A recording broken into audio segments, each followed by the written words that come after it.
পৃথিবী জুড়ে অনেক মানুষ পবিত্র কোরআন পাঠ করেন আর তাদের বেশিরভাগই আরব নন। দুর্ভাগ্যজনকভাবে অনেকেই এই আরবি ভাষা আসলে বুঝতেই পারেন না বেশিরভাগ কথাই। তাহলে তারা কোরআন পাঠ করছেন কিছু না বুঝেই। অনেক জায়গায় দেখা যায়। এখন আমরা মুসলিম ভাই বোনদের কিভাবে উৎসাহিত করব যাতে তারা কোরআন পড়বেন অর্থ বুঝে, যাতে করে তারা কোরআন পাঠ করার উপকারিতা আরও বেশি পরিমাণে গ্রহণ করতে পারে? আপনি ঠিকই বলেছেন যে পবিত্র কোরআনের অনেক উপকারিতা এক নাগাড়ে বলে যেতে পারবো। কোরআনের অনেক উপকারিতা আছে, কয়েকশো হবে। পবিত্র কোরআন হচ্ছে পৃথিবীর সবচেয়ে পজিটিভ বই। এটা মানবতার ঘোষণাপত্র। এটা হচ্ছে দয়া এবং জ্ঞানের ঝর্ণাধারা। এটা হচ্ছে অমনোযোগীদের জন্য সতর্কবাণী, বিপথগামীর পথনির্দেশ আর সন্দেহবাদীদের জন্য নিশ্চয়তা। এটা নিপীড়িতের সান্ত্বনার বাণী আর হতাশাগ্রস্তদের আশার আলো। এটা কিভাবে সম্ভব যে কোরআনের উপকারিতাগুলো পাব যদি আমরা কোরআন না পড়ি, যদি কোরআনের অর্থ না বুঝি, যদি আয়াতগুলো নিয়ে চিন্তাভাবনা না করি, যদি কোরআনের আয়াতগুলো জীবনে প্রয়োগ না করি, সেগুলো প্র্যাকটিস না করি? আর আপনি ঠিকই বলেছেন, পৃথিবীতে যে বইটা সবচেয়ে বেশি পড়া হয় সেটা হচ্ছে কোরআন। তবে দুর্ভাগ্যজনকভাবে না বুঝে সবচেয়ে বেশি পড়া বইটাও এই কোরআন। এটা খুবই দুর্ভাগ্যজনক হবে যদি কেউ কোরআনের কাছে এসে খালি হাতে ফিরে যায়, আত্মার উন্নতি না হয়, হৃদয় নাড়া না দেয়, জীবন না বদলায়। উপকারিতা পেতে গেলে কোরআন পাঠের পাশাপাশি এটাও আবশ্যিক যে কথাগুলো বুঝতে পারবেন। আপনি কোরআনের আয়াতের অর্থ নিয়ে চিন্তা ভাবনা করবেন, সেই নির্দেশগুলো প্রয়োগ করবেন যেগুলো আল্লাহ মানুষ জাতিকে দিয়েছেন, সেগুলো প্র্যাকটিস করবেন। আমরা দেখি দু ধরনের মানুষ মুসলিমদের মাঝে। কিছু লোক মনে করে শুধু কোরআন পড়াটা যথেষ্ট, আবার অনেকে মনে করে পাঠ করা গুরুত্বপূর্ণ না, অর্থটাই গুরুত্বপূর্ণ। আল্লাহ পবিত্র কোরআনে বলেছেন সূরা নিসা অধ্যায় নম্বর 4 আয়াত নম্বর 171, লা তাগলু ফি দীনিকুম, তোমরা দিনের ব্যাপারে বাড়াবাড়ি করো না। কোরআন পাঠ করলে উপকারিতা পাবেন, তবে অর্থ বুঝলে আরো কয়েক গুণ বেশি উপকারিতা পাবেন। আল্লাহ কোরআনে বলেছেন সূরা আনকাবুত অধ্যায় নম্বর 29 আয়াত নম্বর 45, আল্লাহ বলেছেন, আবৃত্তি করো কিতাব থেকে যা তোমার প্রতি প্রত্যাদেশ করা হয়েছে। তার মানে কোরআনের আয়াতগুলো পাঠ করতে হবে। উতলু মা উইয়া ইলাইকা মিনাল কিতাবি, আবৃত্তি করো কিতাব থেকে যা তোমার প্রতি প্রত্যাদেশ করা হয়। আল্লাহ আরও বলেছেন সূরা বাকারা অধ্যায় নম্বর 2 আয়াত নম্বর 242, এটা কোরআনে বেশ কয়েকবার আছে, লাল্লাকুম তাকিলুন। তারা কি বুঝতে পারে না? তার মানে এই বইয়ের কথা আপনি বুঝতে পারবেন। আর এটাও খুব গুরুত্বপূর্ণ যে আমরা বইটার কথাগুলোর অর্থ বুঝব, পাঠ করব, তার পাশাপাশি এর অর্থ বুঝব। কোরআন পাঠ করলে আপনি অনেক উপকার পাবেন। এ ব্যাপারে আগে বলেছি, আমাদের প্রিয় নবী বলেছেন, এই সহিহ হাদিসটা আছে তিরমিজিতে হাদিস নাম্বার 2910, যে আল্লাহ তাআলার কিতাব কোরআন পাঠ করলে প্রত্যেক অক্ষরের জন্য তুমি পুরস্কার পাবে। প্রত্যেক পুরস্কারে থাকবে 10টা আশীর্বাদ। আর আলিফ লাম মিম একটা অক্ষর না, আলিফ একটা অক্ষর, লাম একটা অক্ষর, মিম আর একটা অক্ষর। যদি বলেন আলিফ লাম মিম তাহলে পাবেন 10 10 10 30 সওয়াব। তাহলে কোরআন পাঠের সওয়াব পাবেন। কোরআন পাঠ করলে আপনি আশীর্বাদ পাবেন। তবে এটা আগেও বলেছি, এটা যথেষ্ট নয় যে শুধুমাত্র কোরআন পাঠ করবেন।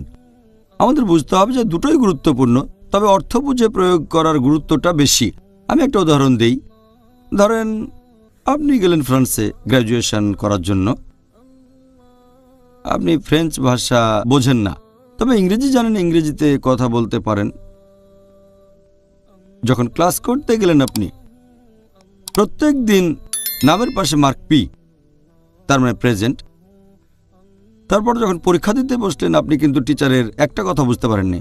যখন পরীক্ষা দিতে বসলেন আপনি প্রশ্নপত্র পেলেন, যেহেতু অক্ষরগুলো কাছাকাছি তাই দুই একটা হয়তো আপনি চিনতে পারেন, তবে কিছুই বুঝবেন না।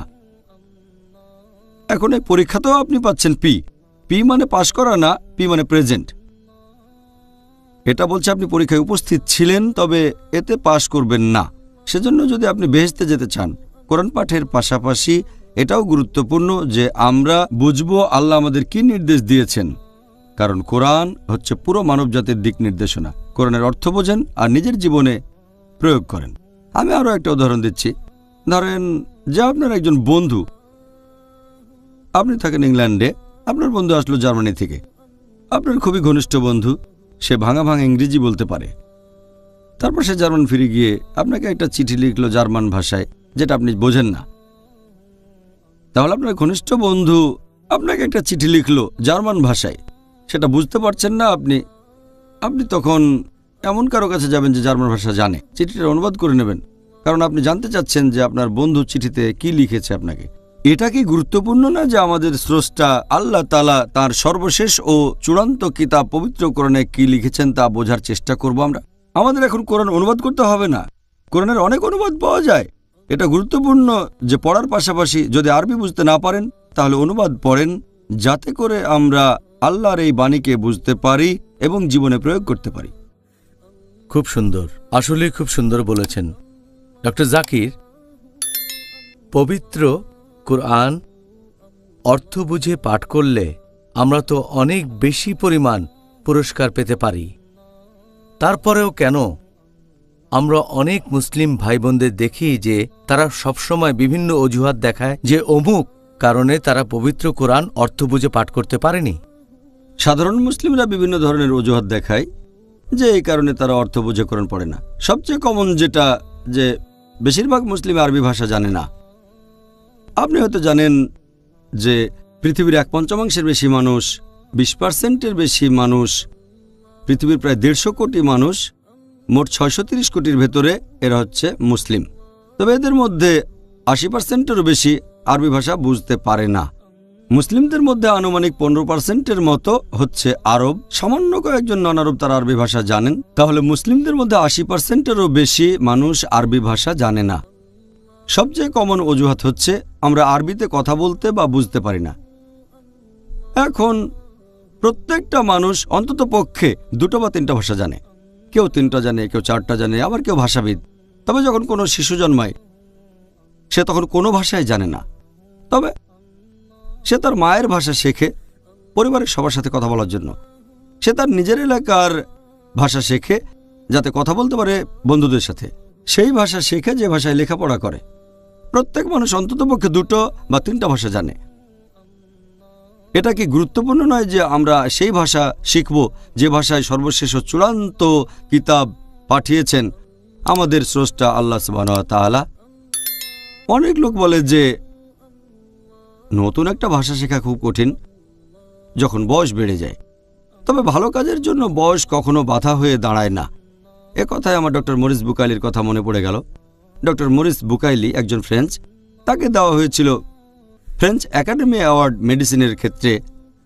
তিনি পরীক্ষা করেছিলেন একটা মমি, ফারাও মেরনেফটা। তার সমাধি ছিল ভ্যালি অফ কিংসে। তিনি যখন মিশরে গেলেন পরীক্ষা নিরীক্ষা করার জন্য, সেখানে একজন মুসলিম বলল, তোমরা মমি পেয়েছো, এতে অবাক হওয়ার কিছু নেই। একথা কোরআনে বলা আছে সূরা ইউনূস অধ্যায় নম্বর 10 আয়াত 92 যে আল্লাহ তাআলা ফেরাউনের দেহ রক্ষা করবেন পরবর্তীকালের জন্য নিদর্শন হিসেবে।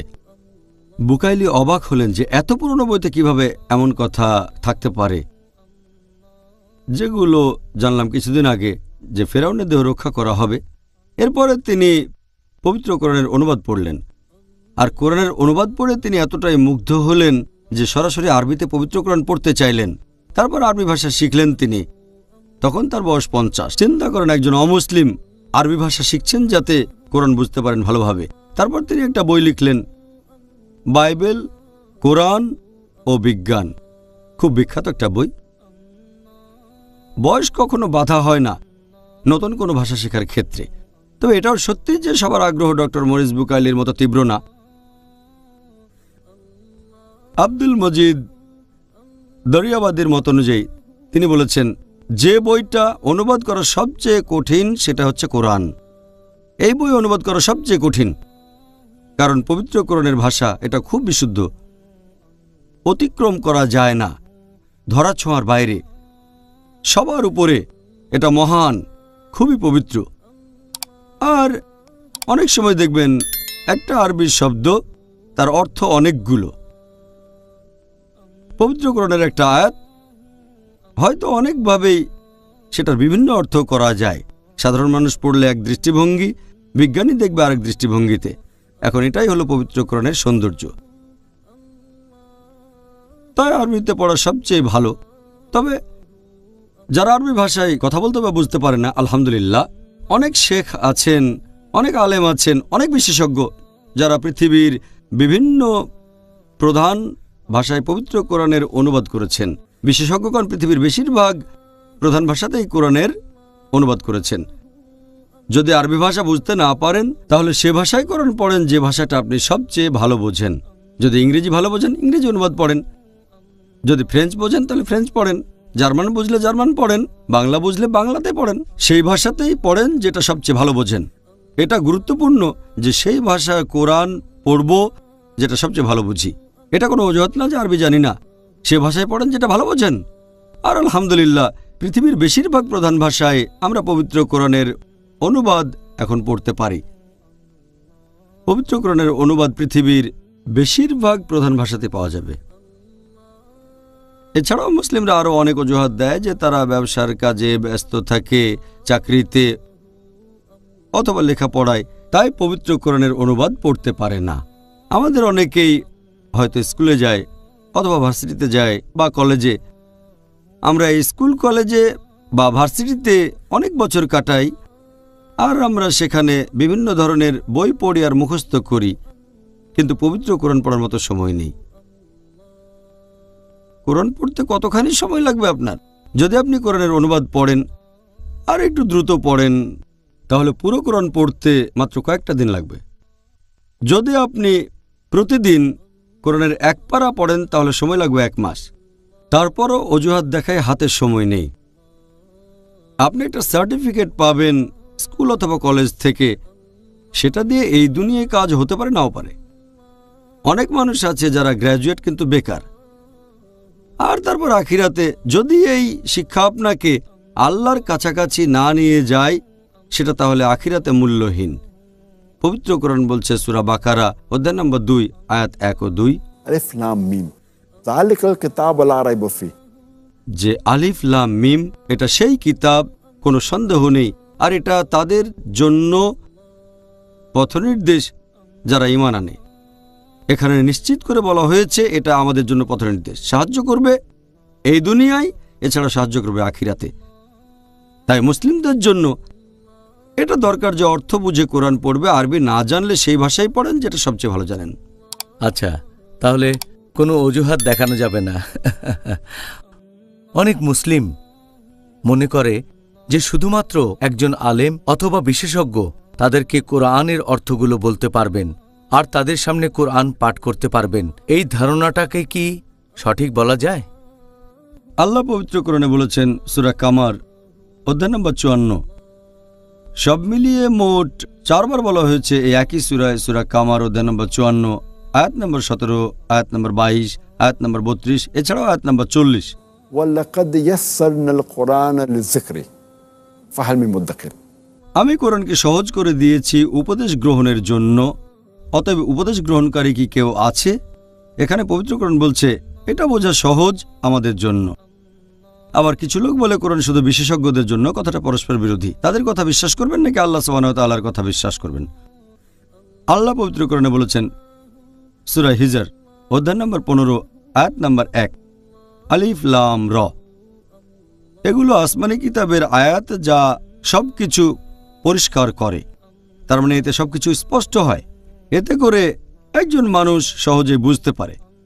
তবে একই সময়ে আল্লাহ কোরআনে আরও বলেছেন সূরা নাহাল অধ্যায় নম্বর 16 আয়াত নম্বর 43, এছাড়াও সূরা আম্বিয়া অধ্যায় নম্বর 21 আয়াত নম্বর 7, फ़स्अलू अहल ज़िक्रि इन कुन्तुम ला तालमून, যদি না জানো তাহলে জ্ঞানীদের জিজ্ঞেস করো যে সম্পর্কে জানে, না জানলে জ্ঞানীদেরকে জিজ্ঞেস করো, একজন আলেমকে জিজ্ঞেস করো। তাহলে যদি কোরআন পড়েন আর কোরআন পড়ার সময় যদি কোনো কিছু বুঝতে আপনার সমস্যা হয় জিজ্ঞেস করেন তাকে যিনি বিশেষজ্ঞ, জিজ্ঞেস করেন আলেমকে।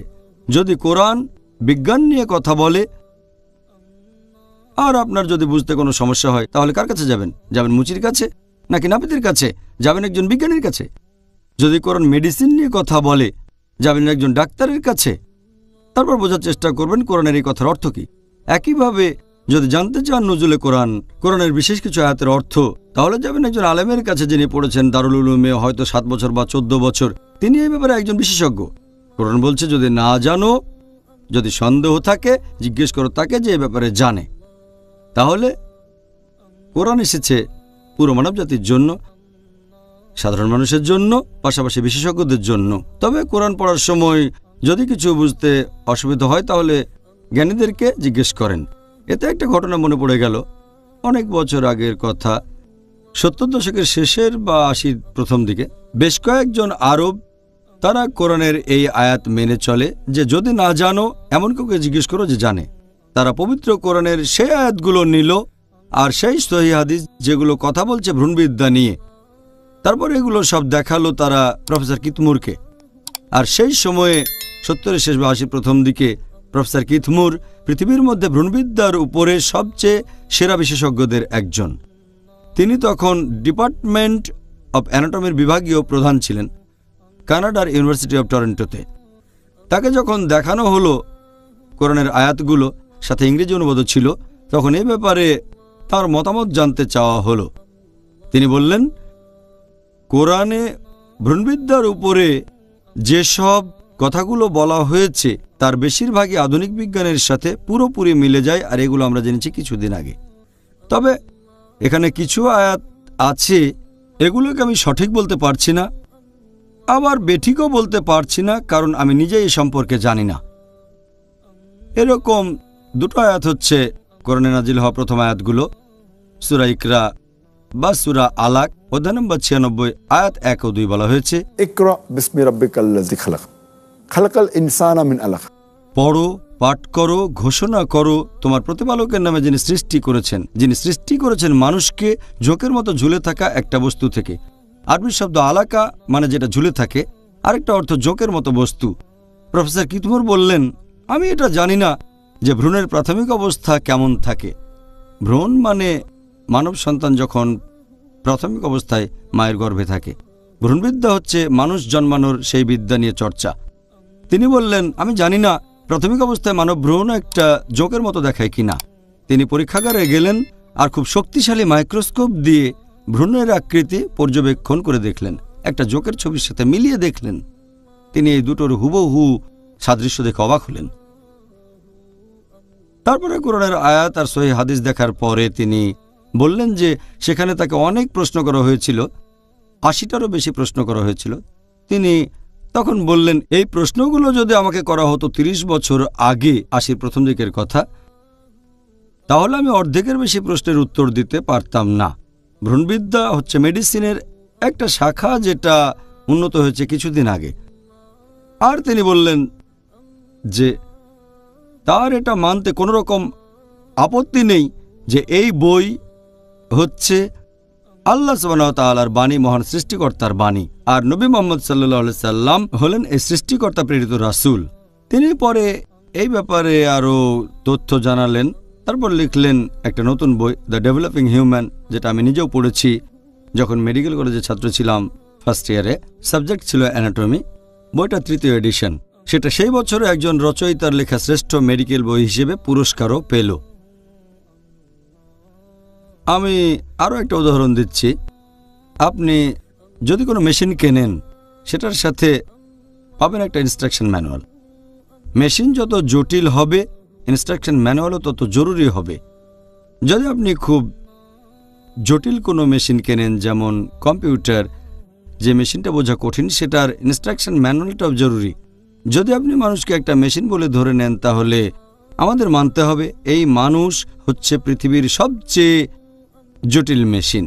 এখন এই মেশিনের কি একটা ইনস্ট্রাকশন ম্যানুয়াল দরকার হয় না? তাই আমার মতে পবিত্র কোরআন মানবজাতির সর্বশেষ ও চূড়ান্ত ইনস্ট্রাকশন ম্যানুয়াল। মানুষের জন্য বিভিন্ন আদেশ নিষেধ, সেগুলোই কোরআনে লেখা আছে। আমার মনে পড়ে গেল, একজন নবাব ছিলেন হায়দ্রাবাদে। নবাব মানে একজন জমিদার, খুব বড় লোক, ধনী। তখন ভারতে প্রথমবারের মতো মোটর গাড়ি আসা শুরু হয়ে গেছে। লোকে তখন গাড়ি চালাতে জানতো না, তাই গাড়ি কিনলে কোম্পানি সাথে একজন ড্রাইভারও দিয়ে দিত। এই বড় লোক জমিদার হায়দ্রাবাদের নবাব একটা নতুন গাড়ি কিনলেন, তখন কোম্পানি সেই গাড়ির সাথে একজন ড্রাইভারও দিয়ে দিল। একদিন সকালে নবাব তার ড্রাইভারকে বললেন, আমি চাই আমার স্ত্রী বেগম সাহেবা ঘুরতে যাবে, তুমি গাড়িটা রেডি করো।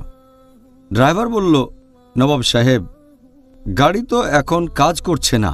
নবাব তখন খুব রেগে গিয়ে বললেন, আমি চাই গাড়িটা যেন খুব তাড়াতাড়ি কাজ করা শুরু করে, কারণ এখন আমার স্ত্রীকে নিয়ে ঘুরতে যাব।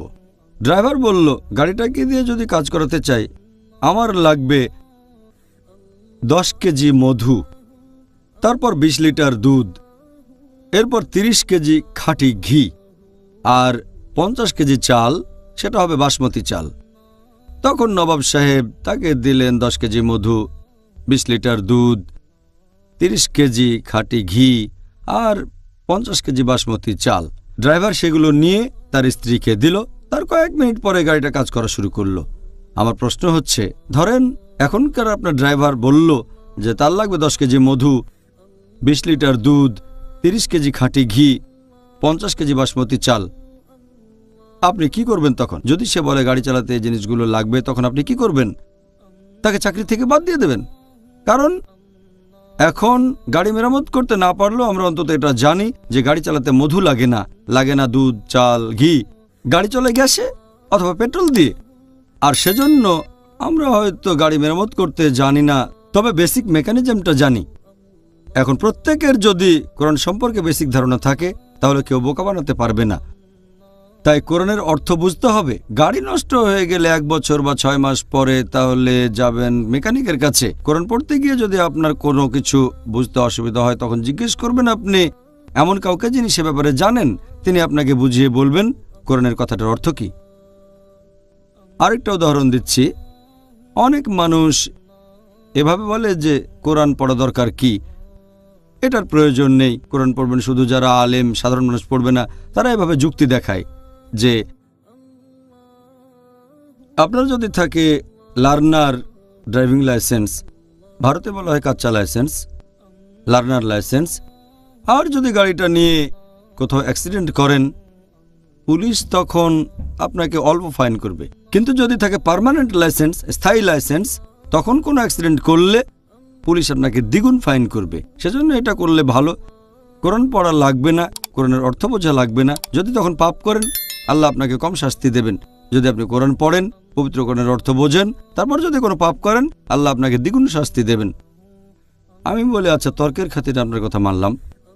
যদি কারো থাকে টেম্পোরারি লাইসেন্স, লার্নার লাইসেন্স, যদি থাকে কাচ্চা লাইসেন্স, আর যদি অ্যাক্সিডেন্ট করে সে অর্ধেক শাস্তি পাবে, হয়তো তাকে ফাইন করা হবে 1000 টাকা। কিন্তু যদি কারো থাকে পার্মানেন্ট লাইসেন্স, স্থায়ী লাইসেন্স, আর যদি অ্যাক্সিডেন্ট করে ফাইন করা হবে দ্বিগুণ, হয়তো 2000 টাকা। তবে একটা ব্যাপার খেয়াল রাখবেন, যে লোকের আছে লার্নার লাইসেন্স আর যে সঠিক ড্রাইভিং শেখেনি, 1 বছরে সে হয়তো অ্যাক্সিডেন্ট করতে পারে সব মিলিয়ে 50 বার। কিন্তু যে লোক সঠিকভাবে ড্রাইভিং শিখেছে আর পার্মানেন্ট লাইসেন্স আছে, সে হয়তো 1 বছরে অ্যাক্সিডেন্ট করতে পারে মাত্র 1 বার। তাহলে যে লোক ড্রাইভিং শিখে পার্মানেন্ট লাইসেন্স নিয়েছে সে হয়তো 1 বছরে অ্যাক্সিডেন্টের জন্য ফাইন দেবে মাত্র 2000 টাকা। কিন্তু যে লোকের আছে লার্নার লাইসেন্স সে হয়তো মোট 50 বার অ্যাক্সিডেন্ট করবে আর 1 বছরে ফাইন দেবে 50,000 টাকা। তাই এটাই সবচেয়ে ভালো যে আপনি করবেন একটা পার্মানেন্ট লাইসেন্স। একইভাবে পবিত্র কোরআনের অর্থ বুঝে পড়েন, আল্লাহ সুবহানাহু ওয়া তাআলার নির্দেশগুলো আপনার জীবনে প্রয়োগ করেন, তাহলে আপনার পাপ আর ভুল করার সম্ভাবনা কম থাকবে। যদি অর্থ বুঝে পড়েন, বলবেন না যে কোরআন পড়বেন শুধুমাত্র আলেমগণ। প্রত্যেক মানুষেরই উচিত অর্থ বুঝে পবিত্র কোরআন পাঠ করা আর আল্লাহ তাআলার নির্দেশগুলো নিজের জীবনে প্রয়োগ করা। সর্বশেষ চূড়ান্ত আসমানি কিতাব যেটা নাজিল হয়েছিল সর্বশেষ চূড়ান্ত নবী মুহাম্মদ সাল্লাল্লাহু আলাইহি ওয়াসাল্লামের উপর।